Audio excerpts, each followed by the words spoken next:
tayo ng ampalaya.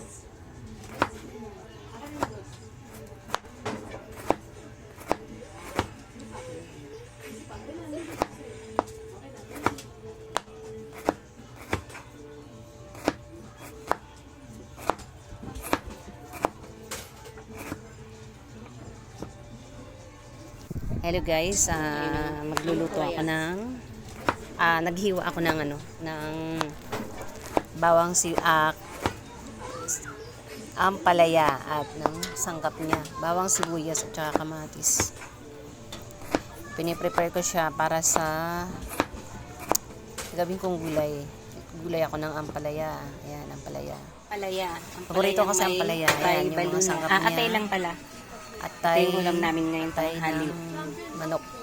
Paborito ko lang yung Kamatis, ampalaya. at saka igigisa ko lang siya sibuyas. sa bawang sibuyas at saka may bawang at yung yung pampalasa. mga panlasa. Dinagdagan ko pa siya ng pampalasa ng cubes, chicken cubes. Mamaya pakita ko na lang yung At yun na nga, prepare na. Ito na siya. Ayan, kasi na tayo, painit ng ng kaserola. Kawali. Dapat kawali eh. Kaso may laman yung aking tinatamad ako hugasan. Kaserola muna at mas mabilis din magluto sa kaserola. Tsaka iwas talsik din. Takot ako sa talsik ng magisa. At yun na nga, ginisa ko na yung bawang sibuyas. Next dyan yan, kamatis. Medyo paluto-luto natin ng konti ang kamatis. Then after dyan, yung maingay na. Paano ba ito makapag-voice over na ito? Next na, yan nga.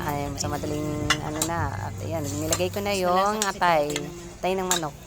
Sinatas, konting ilang minuto lang. Next ko dyan yung ampalaya.